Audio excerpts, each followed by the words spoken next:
Welcome back to Delay the Binge podcast, where we explore the pause between impulse and action, reaction and response, and help high-functioning people recognize the hidden patterns quietly draining their lives before those patterns become overwhelm, unhealthy coping habits, self-sabotage, or disconnection from themselves. Today, we're talking about empathy, but probably not in the way you're expecting. My guest today is Dr. Melissa Robinson-Winemiller, TEDx editor's pick speaker, emotional intelligence coach, international speaker, and author of The Empathic Leader. Melissa helps leaders and organizations understand that empathy isn't soft, fluffy, or weak. It's one of the most powerful tools we have for building healthier relationships, stronger teams, and better outcomes. But what caught my attention wasn't leadership. It was what happens when empathy gets turned inward. Melissa's work around self-empathy, shame, boundaries, and the powerful distinction between being nice and being kind speaks directly to something many of us struggle with, extending compassion to everyone else while forgetting ourselves. Melissa, welcome to Delay the Binge. Oh, Pam, I'm so excited to be here. Thank you so much for having me. Oh my goodness, we're so honored to have you. I know our listeners are going to really get a lot out of this today. What are you working on right now that has you excited? Right now, I recently started doing a live stream on LinkedIn on Wednesday nights. It's at 6 Eastern if anybody's interested. And every week, I'm actually taking time to answer the questions that people have given me. So it's really fun because I'm getting to interact with my audience, like in real time.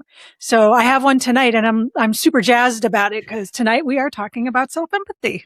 You're so brave because a lot of people have asked for me to do live, and I'm just so nervous about it. I don't know why. Well, then we need to have you on. You can come on live. We'll buddy team it and you'll see it's a lot of fun.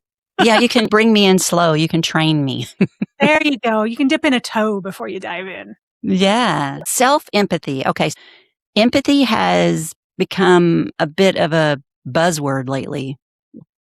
What do you think people misunderstand about empathy? Because I know some people don't even know what it means. Yeah. There's actually a lot of myths floating around out there about empathy. But the biggest one is that people think it only has to do about feelings, right? That the definition is I feel what you feel. That's part of it, but there's actually 43 different definitions of empathy. And the feeling one is an important one, but it's only one. So there's cognitive empathy, which means I logically understand your situation, where you're at, what's going on, but I don't feel anything. There's motor empathy, which is where, you're mirroring people's facial expressions or body language. You're trying to take their perspective through their body, because that's really the thing. Empathy is about taking the perspective of the other person. And it doesn't matter if we're doing it through feelings or through thought or through body language or, any of the other 40 that I didn't mention. It's about taking that perspective. And that's what people get wrong. Mm-hmm. I agree with that a lot. And I think I grew up in a very dysfunctional, abusive childhood. And so for me, I think survival, just reading people in the room, gave me very strong empathic skills, because the only way I could really relate is if I put myself in their shoes, because I wasn't taught anything else. So I just had to go based on what they were doing. Yes. A lot of people think empathy is soft or weak. Why do you think it gets labeled that way? Because people don't understand. Well, first of all, because it gets wrapped up in this feelings thing that it's all puppies and rainbows, and it's absolutely not. That's like the opposite of what it is. But also because you have to have boundaries. If you're going to use empathy, you can't allow yourself to get mixed up in everything that's going on, which means having strong boundaries, which means having to think about those boundaries ahead of time so that where you want to have them. To really set boundaries, it takes self-reflection and self-awareness. And you can't necessarily do that in real time. That actually takes thought. So to be able to set those boundaries and then keep them takes a lot of strength and a lot of courage, because there will always be someone who's going to push against it. And you have to be willing to have consequences, because boundaries without consequences are just suggestions. Ooh, I like that. And congratulations, by the way, on your TEDx talk. I listened to it probably 2 or 3 times. It was really good. And so everybody listening, you should go check it out. I'll put the link in the show notes, so you'll have to go and watch it. You did talk about a lot of things in such a short period of time. I know it's hard work to get on those TEDx talks. You talked about your music career after experiencing toxic leadership and an assault by a colleague. Looking back now, what did that season teach you? I really needed to learn self-empathy because my childhood too, my dad was career military and we moved around a lot, like every 2 years. And because of that, I didn't really have friends. I didn't really have safety. I didn't really have foundation. I mean, you're always getting moved somewhere else. I don't really know my extended family very well. Yeah. All of that. And so I learned to take everything on myself. This is my fault. I did this. I can fix this. And I think a lot of us too, when we develop that kind of empathy in childhood of having to smell what's going on in the room, we do have that radical responsibility of we take responsibility for everything, Yes. And so I had to really learn that there are some things that are just outside of my control. Cause I kept asking myself, did I bring this on somehow? Should I have handled it differently? What did I do wrong in the aftermath? Cause I had a horrible time with my leadership. I was told if I didn't like it to just go. They didn't want to fix the problem. They didn't want to hear about it. As a junior female faculty member, if I'm stirring up trouble, I'm never going to get promoted. I didn't care about getting promoted. This guy's office was right next to mine. I just wanted to come to work and feel safe. Yeah. So I had to learn, not to dogpile on myself while all of this was going on and have some self-empathy and compassion in that, yeah, I didn't do anything to deserve this, but I still have to deal with it, but I didn't deserve it. Oh gosh. You are speaking my language. That shame spiral. Yes. That is what I live day to day, just because I believed the lie that everything was my fault. That's the only thing I could understand back then is that, well, I must have done something wrong and I don't really know what that is, but I know it's my fault. Right. Exactly. Maybe I can learn from this so that I just don't make that mistake again. Well, but that doesn't happen in an abusive situation. Right. But you try to figure out, okay, how can I make them happy? How can I keep them happy so they don't hurt me? That's all. I remember thinking that to myself a lot, but I had a lot of shame. What did that look like in your day-to-day life back then? A lot of women in particular, but people who end up with an assault will put on a lot of weight because you're trying to hide. It's funny because you're trying to be as small as possible and you don't want anybody to look at you. You don't want anybody to know. But the problem is if you're already feeling that shame and then you're packing on weight on top of it, that it really does spiral. You can't get out of it. And for me, I was a performing musician, so I'm on stage, in front of people every day. And the shame was so out of control. I can feel it. It's right in my chest. Yeah. Cause it never really goes away. You kind of learn to live with it, and you learn what it is, but it isn't like it's ever erased. It's just there.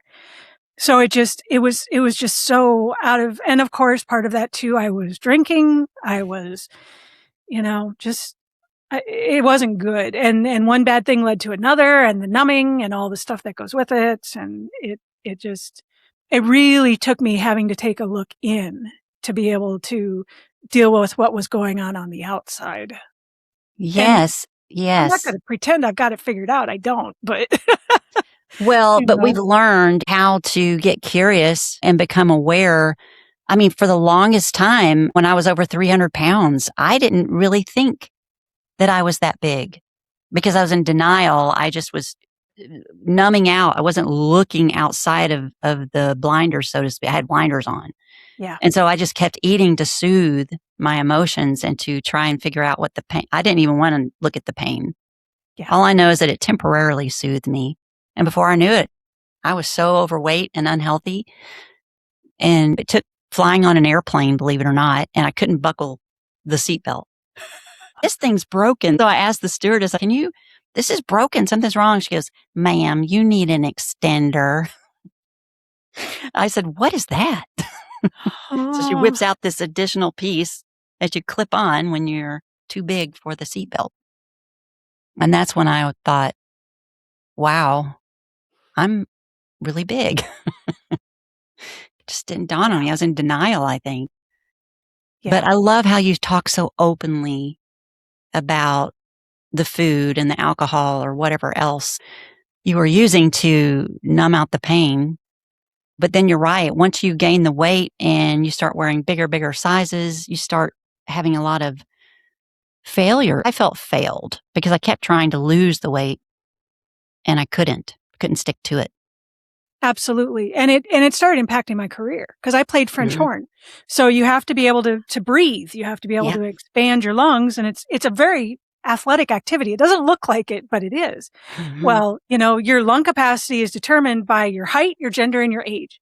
Well, I am 5'3", I am female, and I'm over 40. So I got all three working against me. And to add extra weight on top of it. Yeah. I mean, I could tell I couldn't play like I needed to be able to. I couldn't stand on stage. I couldn't, and it just, it's the same. I felt like a failure. I'm like, well, I've failed in life and I've failed at this career I've worked my entire life for. And I've, forget, what have I got left? I remember one time a doctor told me, because I was so embarrassed about my weight and my body, and she said, Pam, obesity is not a choice. It is a disease.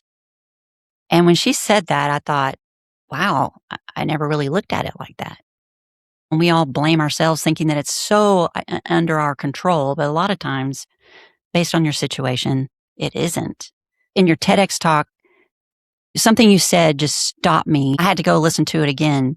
And you said, it was never about the weight on my body. It was about the weight on my heart. I wanted to cry when I heard that. That was just so true and so vulnerable of you. Well, the thing is I know I'm not the only one. Because one thing about shame, we suffer through it silently because we don't want anybody to know. I did. I mean, I didn't. The irony is that, the more space I took up, the less space I wanted to take up. And I tried to hide. I didn't want anybody to see me. I was so embarrassed. But, shame doesn't go away by hiding it. We have to talk about it, or we have to at least acknowledge it. Many of my therapists have told me many times, these things that you're struggling with are never going to go away. We can give you coping skills, how to deal with it, because it's forever ingrained in there. And it's true. The more I learn and the more I become aware of things, and I think I'm getting better, but sometimes I'll go back and I'll realize, oh, I'm starting to think this way again, and it's not correct. Yeah. Yeah. I actually fought that this past weekend because I don't get to play my music as much anymore. So the times I do get to, I really cherish it. And this past weekend, I got to go and play the Brahms Horn Trio, which is like this masterwork. It's like people spend their entire lives wanting to do this piece. But right now I'm carrying a little extra. Well, I'm carrying a lot extra weight. And I almost didn't go because of that. Oh, I was like, I don't want people to see me like this. And then it was like,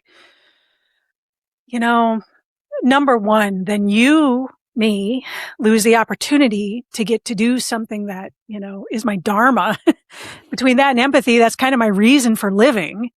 And you're taking this light away from the world. This is a masterwork. This is something people don't hear live. It's a gift. Yeah. Yes, you must share it. Yeah. So that I finally talked myself into it, but I was like right there to not going because of that. So those patterns are always there. Oh my gosh. I think a lot of people are carrying weight that has nothing to do with the scale. It may be shame, grief, disappointment, people pleasing, perfectionism, and expectations they were never meant to carry. Yes. If someone listening is fighting those things like the overworking, the food, or people pleasing, whatever coping behavior, how can they tell when the real issue isn't what's on the surface, it's the weight they're carrying underneath? Is there a way they can start to learn or be aware?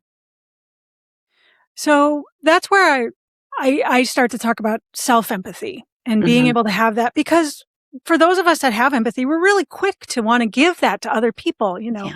non-judgmental acceptance and kindness and this kind of thing. But we're not always so quick to give it to ourselves. And it's because when you're showing empathy for another person, you you just step into their shoes. You understand who they are and where they are, but you do it in a way that's through their eyes. So you're not bringing baggage with you. When you're trying to have empathy for yourself, you're carrying all that baggage along. So it becomes really hard to see what's there, Yeah. and the first thing that you can really do is do the best you can to be critical, not caring. Hmm. And what I mean by that is you're looking at information. It's like a computer. You're looking Yeah. at patterns, you're looking at data, you're looking at overarching themes, but you're not assigning anything emotional, because that's where we really get hung up. So I'm encouraging people to use cognitive self-empathy instead of emotional self-empathy. Because if you want to get better, you do need to look at this stuff. You have to self-reflect. You have to take a look at it. But if every time you do, you're going to beat yourself up and I'm a failure and I suck and I'm ashamed and I'm embarrassed. It's all you're doing is banging yourself over the head with your own perceived sins. And that's no good. Mm-mm. So if Mm-mm. you can just approach it by being critical, not caring, and observing, almost like a third person, what would someone else say if they saw you? Would they be like, "Oh my gosh, she's so stupid. How could she have done that?" Or would they be like, "Yeah, she hit a really rough time." A little compassion would be good here because she's got it. She's got it together, but she just has hit a bump. And Yeah. And I really do think we Delay the Binge is all about the pause. Mhm. And that's what we talk about on this show all the time is the transformation that happens in the pause before the reaction, before we act. Yeah. And so my opinion is that self-empathy has a big role in that. But what do you think self-empathy plays in the pause?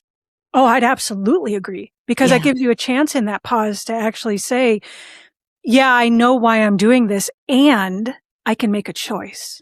Hmm. So do you think empathy and self-judgment, sometimes I think people can get that line crossed, but it can't exist in the same space. I think I've heard you say that actually. Right. Yep. Because in judgment, so here's the difference between being critical and being judgmental. Because when you're being judgmental, you're judging, you're comparing two Yeah. things. So you're comparing yourself against your old self, or you're comparing yourself against an ideal that doesn't exist. You might be comparing yourself against somebody else. And as soon as that comparison comes in, that's when things get dark, because you can't live up to that. No Yeah. matter what you do, that's why social media can be so devastating. Oh, You're judging it and you're never going to live up to what's out there. And newsflash, the people on social media aren't living up to what's out there either. You know, None of us are. So mm-mm. yeah, judgment and empathy cannot exist in the same space. And that's true for self-empathy as well. If you're going to judge yourself against societal ideals you're never going to hit, or people around you, what your family says, what your friend says, you're never going to hit that mark. Critical is okay. If you're like, okay, yes, I'm looking at this objectively, I'm taking the emotion out of it. Yeah, these things probably do need to change. These things will make me better. But that's different than actually assigning judgment and emotion and, shame and, boy, what's wrong with me? All those things that are caused just because very early in life, especially women, we are taught these expectations. We are made aware that all these expectations of us as a woman, we try to live up to those expectations all the time and Yeah. compare ourselves to the other people that are living up to those expectations. But sometimes they're just not very realistic for us personally. No, no. And what are the other people that are meeting those expectations doing to do it? I mean, do they have a lot of help that maybe we don't have? Are they, finding different ways to do it? I mean, there may be some way to learn from it, but Mhm. a lot of times too, are they actually meeting those expectations, or No. is it an illusion? It's an illusion because this is what we talk about too. I'm so excited about it. But it's quiet depletion. And what that is where everything looks fine on the outside, right? But on the inside, you are exhausted, Yes. depleted, and you have nothing left. And so you're reaching for unhealthy behaviors and reactions that don't serve you or your family or anyone else in your life. But everyone thinks you're fine. Everyone thinks you're just the most amazing, well put together person in the world, but really you're not. Yeah. That was one thing about gaining the weight, is it was a very physical manifestation of what was going on. Yeah. But not everybody has that physical manifestation. Like you said, it's a disease. And not everybody is going to have the same flu symptoms. Well, not everyone's going to have the same symptoms of that disease either. Or cancer for that matter. Hello. Right. Do you think it's your fault that you have cancer? Well, some people do blame themselves, but still. Yeah. Yeah. It's an illness. It has to be treated as such. Yeah. I'm really working hard on my boundaries, but it's really hard because I'm such a people pleaser and I will literally just pretty much do anything to make people happy. And my therapist tells me it's my way of guaranteeing they don't leave me. I've been working hard at that. And your recent work focuses heavily on boundaries. Yes. So why do so many high functioning people struggle to set them? In general, don't have a problem setting them. They have a problem backing them up. They'll say, I don't want this to happen, but then someone will infringe on that boundary because there's something that they want or they need this person to do something. And that's when they go, oh, all right. Okay, but just this once. This is the only time I'm going to do that. That's what I mean. Boundaries without consequences are just suggestions, and people aren't necessarily going to honor a suggestion. Exactly. And a lot of times, let's take people pleasing, for example. Some people think it's a boundary problem, but other people think that it's a personality trait. What do you think on that? I don't think it's a personality trait. I think, not to get too broad on it, we end up in trouble as human beings when we start treating other people as objects, and that includes ourselves. Mm-hmm. So if all of a sudden we start thinking of ourselves as an object, something to get this work done, something to make these people happy, something to be able to get through the day, instead of thinking of ourselves as a person who has needs and wants and has boundaries, that's when we get into trouble. Mm-hmm. So, because I don't think it's a personality trait necessarily. I think that, because if you look at, it's called the Ocean scale, OCEAN, and it's like openness and neuroticism, but the A stands for agreeableness. And you can push that agreeableness too far. But even at that, it's always on a spectrum. All human behavior is on a spectrum, and we can move within that spectrum. So, I don't think it's something that we're stuck with. I think it's something that we can decide just how agreeable we do or don't want to be. I love that. I struggled a long time because people would always think that I had some ulterior motive for being kind. And I would try to explain to them back when I was younger that by genuinely being helpful or kind, it was healing my soul and my heart. It made me feel like a better person. You just have a fear of disappointing people, or like my therapist said, you don't want people to abandon you.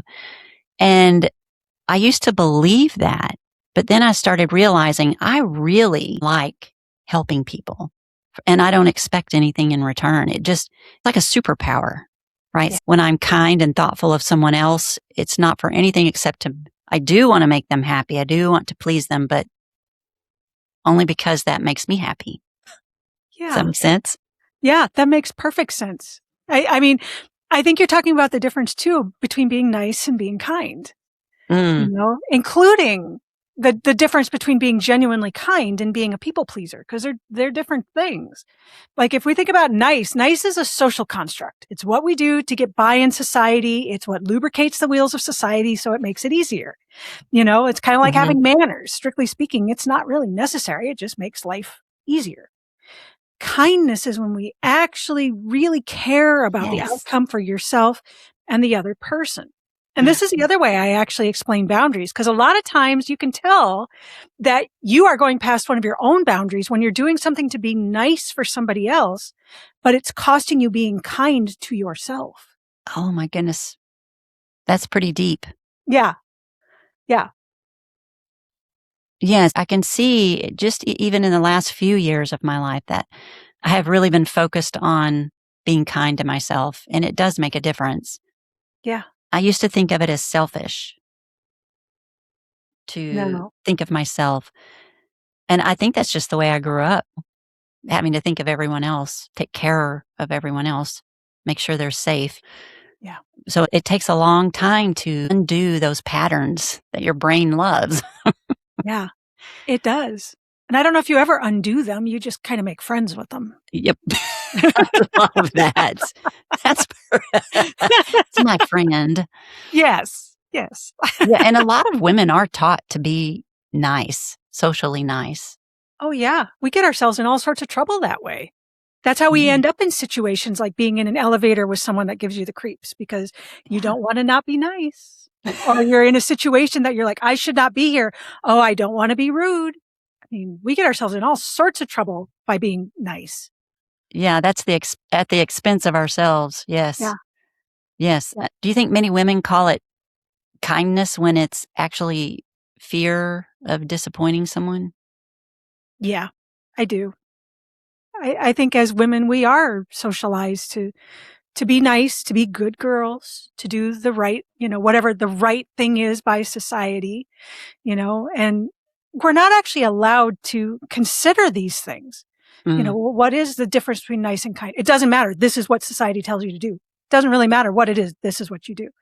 And so we never have the opportunity to say, well, that might be being nice. That's very polite, but it's not very kind to me. And maybe I don't want to give that piece of myself over. Maybe I want to mhm. keep that piece. Well, and learning too, boundaries is about, do you think deciding if a person is toxic in your life or not? Oh, heck yeah. Yep. That's the hard part for me is as I call it confrontation, but just being honest and appa apparent, just open about, "You're not a good person in my life. I don't like this, so goodbye." Yeah. Yeah. We have fear of Absolutely. disappointing. That's Yes. And that confrontation, what's going to happen if I do? yeah. And then you spin out on all these crazy scenarios that probably won't happen. You know, I had a client ask me, well, why do I keep attracting all these toxic people? Why do they keep coming to me? And I'm like, we all attract toxic people. It's just that you're not turning them away. Yes, it's you. You are the common factor. Yes. Yes. You need to put up your boundaries Mhm. and the consequences part. There has to be consequences. I say you have to have an if then statement. I need open and honest communication. If you do not give me this, then I will not put any more effort into this situation. And you have to be clear about that. My Yeah. consequence is if you breach this boundary, then I'm cutting you out, or at least I'm not putting any more effort into this. If you don't have an if then statement in there, there may or may not be a consequence. I love that. That's pretty easy to remember. It's kinda similar to what I think you said, boundaries without self-empathy are just rules nobody follows. I don't think of it like rules, but I guess it is. Yeah. These are the rules for what I need to be safe and healthy. Mhm, and you have to establish those rules. A lot of times, I always tell people the story about them, how life is like we're climbing a mountain trying to get to the top, and if you don't focus on the journey, then when you get to the top, you're gonna be like, "This is it. This is what I've been working hard for all my life. It's not what I thought it would be." But it's just because you have no clue what you want, what your rules are, Yeah. because you've been so busy climbing. You Yes. forgot to look in. Well, and for a lot of us that are achievers, we get to the top, like you said, and look around and go, well, this is it. Well, it must not have been a high enough mountain. I need to go find another mountain. And now I got to find another mountain. And now I got to find another mountain. And then you're like, well, none of that did what I thought it was going to do. You know? Yeah, the wall. How can we tell when a boundary is healthy versus when it's becoming like a wall? So that's the difference between boundaries and barriers. Okay. So with a boundary, it comes from the inside out. You think about it, you reflect on it, you say, this is where I want this. This is why. This is creating this safety, this health, and this is where I need it to be. A barrier generally comes from the outside in. You're reacting to something. I just had a horrible relationship. And so now I'm not getting to know anybody. I'm throwing up these barriers so that I don't have to deal with anybody. A boundary is going to be healthy. I'm going to put up this boundary. I have if you do not communicate and have honesty with me, then I will not put anything into this relationship. That's healthy. Mm-hmm. For a barrier, if you're just like, I'm just throwing up all these walls and nobody's getting in, now you're dealing with isolation. Now you're dealing with not actually having any communication or connection with anybody else, and that's unhealthy. Yeah. So it's really a question of where it lays on that line. And sometimes it can slide, which is why you got to keep thinking about it. Have I allowed this boundary to become a barrier? Because the thing with barriers is they're not just unhealthy for the person who put it up. They're unhealthy for everybody. Yeah. Anybody in a relationship with this person is going to deal with that unhealthiness. Yeah, because that and just years of pushing that down or just not even realizing it does take a toll on you mentally. And you do start snapping. You get more angry, easier. I knew that happened to me. For someone who has spent years criticizing themselves, how would we use your self-empathy framework to start? What's the first thing we need to do? So there's 4 steps to developing self-empathy. And Okay. the first is the self-observation, like we talked about, stepping back, taking a look. This is the cognitive empathy, right? Just taking in the information, staying critical, not caring. The second is self-reflection. So you have to turn that lens inward. And this is where things can be sticky because you're going, okay, yeah, I did snap, but did I snap because that's what needed to happen? Or did I snap because someone pushed my buttons somehow? Was I triggered somehow? Does this, does this guy remind me of my father-in-law and that's why I went off, as opposed to just, he pushed my boundaries and this wasn't appropriate. Mm-hmm. Once you've done that reflection, then you turn the lens outward to self-awareness and understanding your impact on the world. Reflection is your impact on yourself. Awareness is your impact on the world. That I did snap at him, and what it did is it made it so that now he's not talking to me at all. We have no communication and this isn't going to work. So then that leads to self-compassion. So if empathy is the taking perspective, compassion is the actual action. So self-compassion may be, I didn't do very well with that. Now I understand where it came from, and I probably need to go offer Bob an apology.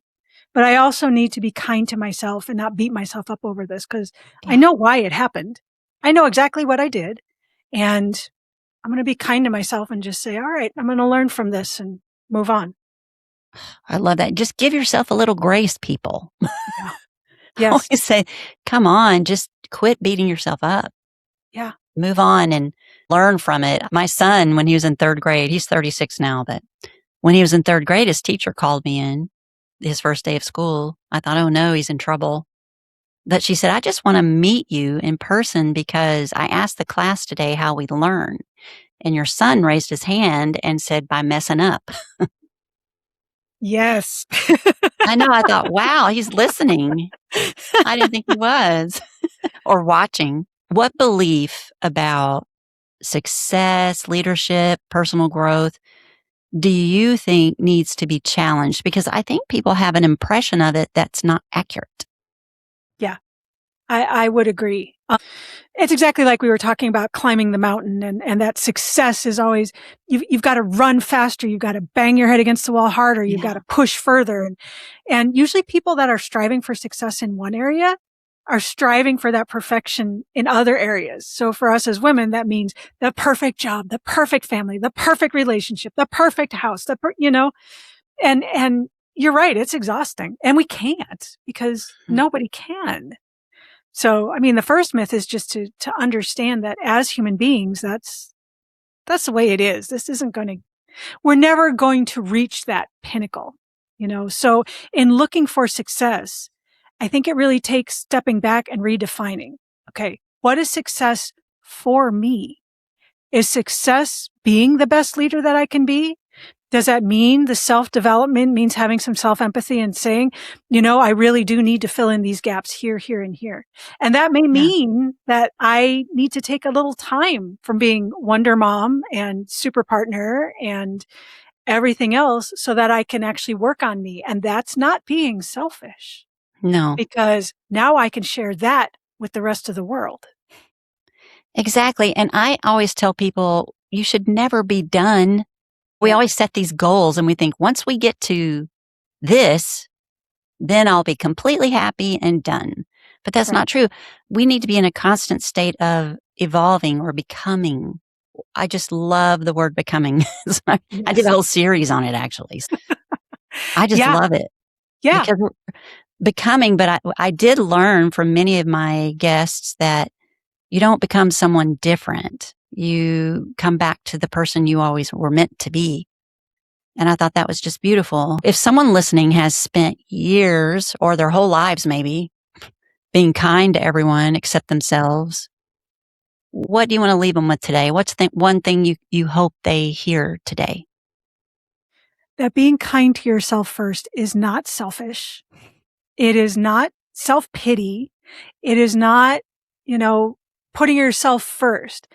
It's putting your own mask on, like on the airplane. I mean, it's an old cliche, but it's putting on your own mask so you can help others. And it's not trying to Mhm. pour from an empty cup because when you get to the end of this life, you know, you need to be fulfilled and as a human being and becoming. You don't want to get to the end of this and go, boy, I really could have evolved into who I wanted to be if I Mhm. hadn't poured all that out on everybody else and forgotten myself. Melissa, can you tell me about how the patterns of the brain, like the lower brain and the frontal cortex, how does empathy fit into that? That's a fantastic question because this is actually based on some relatively recent research. I mean, empathy as a subject goes back to like the early 1900s where they actually put empathy as a name to this and it's gone through a lot of evolutions and people trying to decide what it is. But in 2018, a couple of researchers came up with what they call the dual root model of empathy. And so what this means is that there's emotional empathy and then there's cognitive empathy. And emotional empathy is fast, it's intuitive, it's going to be more lower brain, it's gut instinct, it's feelings, it's all, that kind of thing.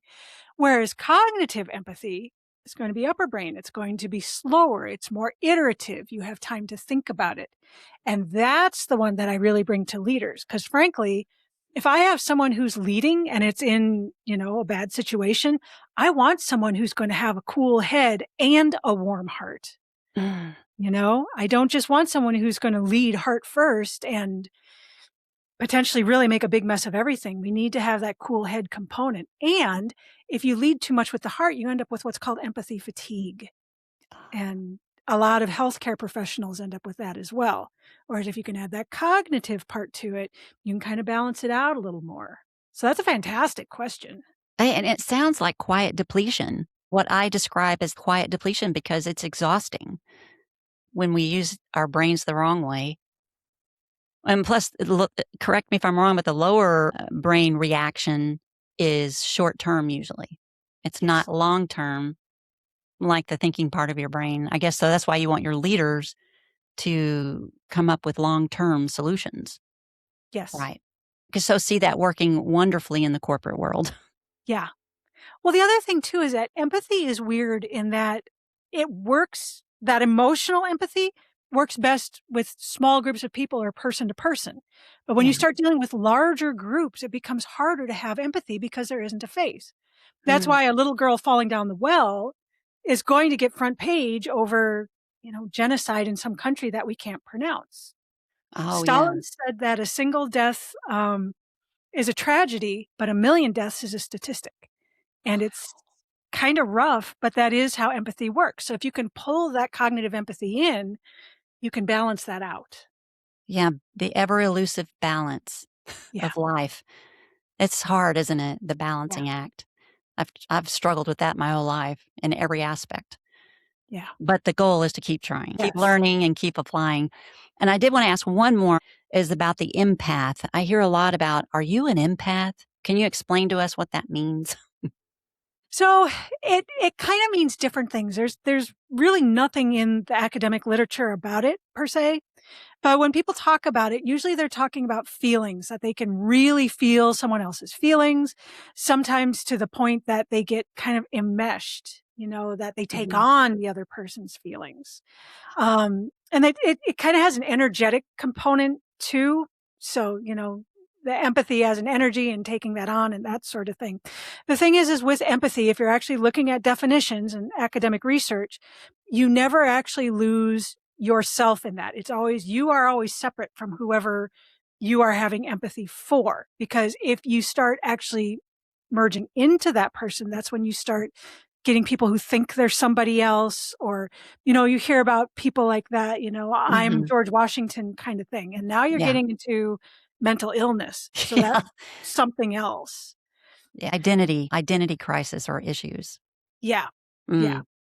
The thing is there's so many things that science hasn't caught up with. So I don't dismiss it necessarily. I mean, I think anything is possible. I just know that I'm not finding it in the research.